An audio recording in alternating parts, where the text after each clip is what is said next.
Yasmina Aouni, bonjour. Bonjour Anne. On est chez vous ici à Amsamboro. On a l'îlot derrière qui est porteur de sens au moment où on s'apprête à parler de l'anniversaire de la départementalisation. C'est ça, on a l'îlot et puis surtout pas loin, on a les vestiges de la résidence de Mwalimu Bolo qui était l'un des éminents rois de notre village. Hein. Et puis on est ici à Amsamboro, première capitale de Mayotte et surtout lieu où a débuté l'histoire de la royauté de Mayotte. C'est ici que tout a débuté, hein. Tout système politique confondu, j'ai envie de dire. Hein. Donc, c'est un lieu beau, esthétiquement inspirant, et puis en même temps, c'est un lieu symboliquement très fort. Alors vous êtes, on ne vous présente plus, mais vous êtes une femme intellectuelle, engagée, écrivaine, présidente d'un club de football. Vous donnez beaucoup à la communauté. Quel regard, Yasmina, vous portez sur ces 10 premières années de départementalisation? Pour l'instant, il y a une toute petite confusion qui règne. Oui.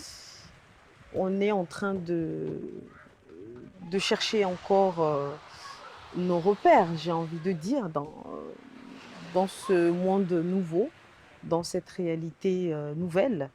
Et surtout, on est encore en train de réaliser que finalement, si on a obtenu la départementalisation en 2009, c'est que quelque part, cette année-là, une page s'est tournée. C'est une victoire qui était obtenue et à présent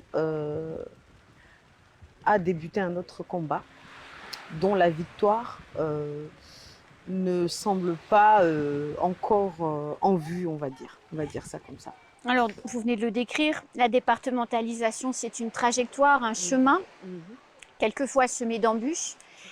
En 10 ans, si on regarde sur ces 10 années, les plus grosses embûches que Mayotte a eu à dépasser, ce sont lesquelles selon vous? Les plus gros obstacles que le territoire a eu à franchir, je dirais que c'est cette prise de conscience de l'importance de la personnalité de nos gouvernants. Je pense qu'au fil de ces 10 années, nous avons compris que les défis sur ce territoire étaient énormes et qu'ils nécessitaient aussi des personnalités politiques fortes, capables euh, de se sentir suffisamment ambitieuses pour relever ces défis immenses en fait. Et je pense que pendant un temps, on a cru que tout le monde en fait pouvait, effectivement, nous sommes une démocratie et si l'on s'en tient au texte, Oui. tout le monde peut candidater. Mais ce qu'il s'est passé, à mon avis, hein, c'est que de 1975 à l'année 2005, le pouvoir politique a été détenu par les mêmes personnalités, par les mêmes figures. Et à partir de 2005-2007, la voie s'est libérée, l'espace politique s'est libéré, les postes politiques, les mandats électoraux sont devenus vacants. Et Parce beaucoup que les ont personnes sont patienté. parties à la retraite? Oui, parce que Younoussa Ils ont Bamana vieilli? a quitté la vie politique, parce que Martial Henry, donc Marcel était le sénateur pendant Oui. des décennies. Bamana, pendant 27 ans, a Oui. été le président du département. C'est vrai. Donc nous avons eu des générations qui attendaient, en fait, qui étaient sur le banc, pour employer le langage footballistique. Ils étaient sur le banc en train d'attendre. Donc ces générations-là se sont empressées de venir occuper les postes. Oui. Et cette occupation de ces postes a révélé, toute cette patience dont ils ont dû faire preuve. Et peut-être que leur joie a été énorme. Et puis, ils ont été tellement joyeux des bienfaits liés à l'occupation de ces postes-là qu'ils ont plus regardé les avantages liés, par exemple, au statut de gouvernant que les obligations qui allaient avec. Donc il y a eu beaucoup de frasques, beaucoup de scandales politiques, beaucoup de procès. Et je pense que cela nous a permis de prendre conscience que finalement, au-delà du paraître, au-delà des strass liés à la figure de l'élu, il y a aussi des exigences fortes qui nécessitent quand même beaucoup de vision, beaucoup de persévérance et Oui. beaucoup de force de caractère. On le réalise et je constate que l'électorat, de plus en plus, même s'il y a encore des considérations liées à la famille, aux amitiés, aux connaissances, mais au-delà de cela, l'électorat il regarde désormais les compétences politiques des futurs gouvernants, des candidats gouvernants, parce qu'il a compris que cette nouvelle ère, puisque la départementalisation a été obtenue, cette nouvelle ère, post-départementalisation si je puis dire, nécessite quand même des capitaines de navires suffisamment costauds pour réussir à nous aider à traverser les tempêtes que nous ne manquerons pas d'affronter et d'ailleurs que nous affrontons déjà. Donc vous pensez qu'on peut être optimiste pour les 10 prochaines années si le changement est en train de se faire? Moi, je reste convaincue que l'espèce humaine, elle est passionnante parce qu'en fait, c'est lorsqu'elle est dos au mur, lorsqu'elle n'a vraiment plus le choix, qu'elle se révèle dans toute sa grandeur, dans toute sa splendeur. Donc, quelquefois, oui, je suis tentée d'être pessimiste, mais très rapidement, je me rappelle que ce qui constitue chez nous euh, un désavantage constitue également un avantage. Notre jeunesse, le fait que pour l'instant tout est à faire ici, tout cela c'est un avantage. Oui. Cela signifie que nous avons la main-d'œuvre nécessaire pour réaliser le travail qu'il reste à faire. Oui. Cela signifie que nous avons un potentiel de capital humain énorme. Mais voilà, le défi, c'est de bien gérer cette jeunesse, de bien gérer ce potentiel capital humain.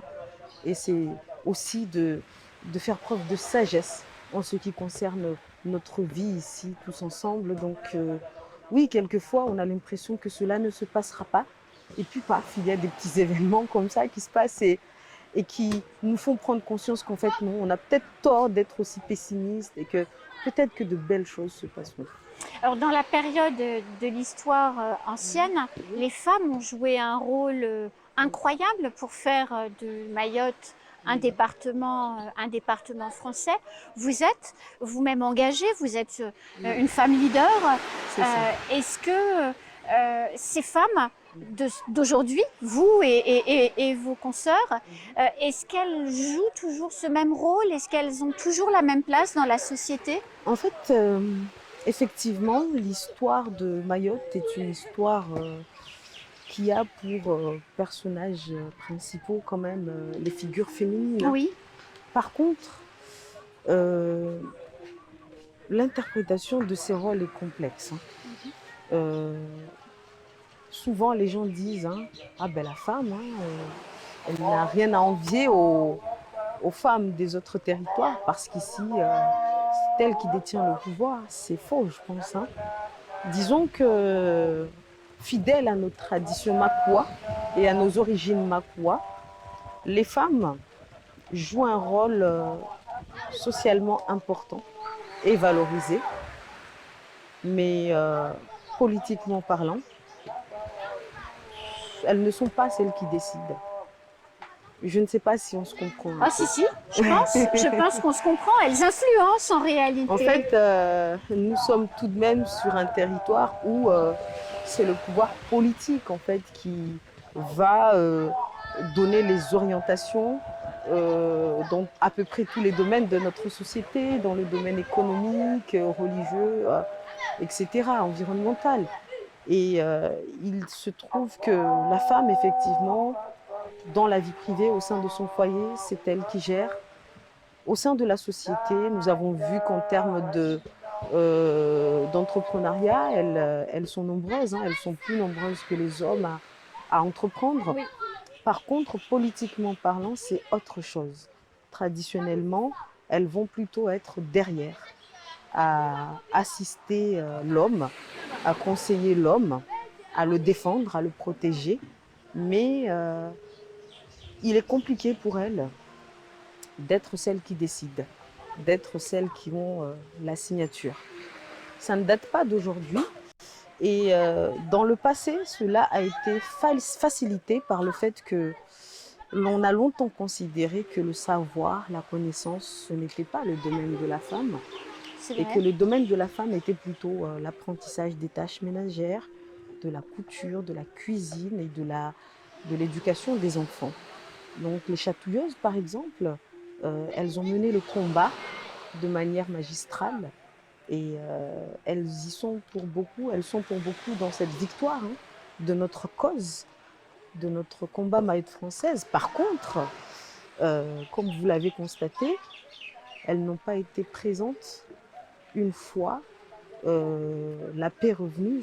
J'ai envie de dire, elles n'ont pas du tout été présentes sur la scène politique. Cela s'explique par le fait qu'elles ne savaient ni lire ni écrire. Donc certaines auraient voulu occuper les mandats politiques, mais ne l'ont pas pu. Alors aujourd'hui, les choses ont changé puisque Oui, nous savons lire et nous savons écrire, mais les mentalités ont la vie dure. bien sûr. Et il est compliqué de faire accepter cette idée que la femme peut être la meneuse, que la femme peut être au devant de la scène, qu'elle peut être celle qui décide. Nous sommes musulmans et souvent ici, on a une expression célèbre qui dit que la femme ne peut pas être imam et diriger la prière. On m'a sorti ça lorsque j'ai souhaité devenir présidente du club de foot. Et on le sort aux femmes également lorsqu'elles souhaitent conquérir les mandats politiques. Et il y a donc un frein ici au sein de notre société lié à un certain nombre de considérations traditionnelles, religieuses, sociales. Donc le rôle de la femme n'a jamais été simple ici et je ne pense pas qu'il sera simple de sitôt. En revanche, nos grands-mères ont parcouru un bon bout de chemin sans avoir été instruites. Aujourd'hui, nous sommes instruites et nous sommes obligés quelque part de parcourir un chemin encore plus important que celui qu'elles ont parcouru parce que nous disposons de plus d'armes qu'elles. Et c'est comme ça en fait que je lis la mission de la femme aujourd'hui au sein de cette société mahoraise. Alors, vous l'avez dit, la femme a le rôle de l'éducation des enfants. La moitié de cette île a moins de 17 ans. C'est ça. C'est très jeune, vous parliez de capital humain. Est-ce que cette jeunesse a bien conscience du défi qui va être le sien, c'est-à-dire de développer ce territoire? Vous êtes enseignante également, donc les jeunes lycéens, vous les avez tous les jours dans Tous votre les salle jours, de oui. classe. Mhm. Comment on prépare en réalité cette jeunesse qui va diriger Mayotte Alors, dans un nombre aussi important? être enseignante de lycée, enseigner au sein de, être agent de l'éducation nationale, en fait, c'est quand même devoir respecter un programme officiel Oui, élaboré à Paris. Mais cela ne nous empêche pas d'avoir tout de même une petite marge de manœuvre, bien une sûr. petite liberté. Donc, je fais tout le temps usage de cette petite marge de manœuvre, de cette liberté, pour rappeler à cette jeunesse que du fait qu'elle soit née ici, sur ce territoire, maintenant, et pas en 70 et pas en 2030, cela a des conséquences. Bien sûr. Donc, je dis souvent à mes élèves, je leur rappelle souvent cette citation célèbre qui veut que chaque mission, chaque génération se doit d'identifier sa mission, de la réaliser, de l'accomplir ou de la trahir. Je leur dis souvent ça et je leur dis, vous, votre génération, vous devez de découvrir finalement quelle va être votre mission, de l'honorer ou de la trahir. Je leur dis souvent ça. Et bon, je n'ai pas tous les, tous les lycéens de cette île. Et je suis convaincue que mes collègues qui les ont font usage de cette même petite liberté qui leur est dévolue pour rappeler à cette génération les missions en fait, et les enjeux de sa vie ici. Alors, la société change, la jeunesse évolue, on voit, elle pose aussi des problèmes. Tout à fait.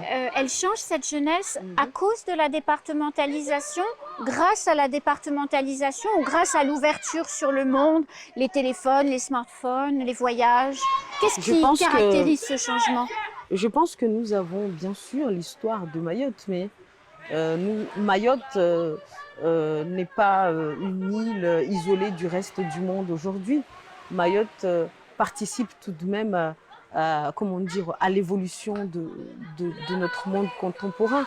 Donc forcément, nos jeunes sont connectés au reste du monde à travers les réseaux sociaux, les médias. Et on ne peut pas mettre tous les problèmes sur le dos de la départementalisation.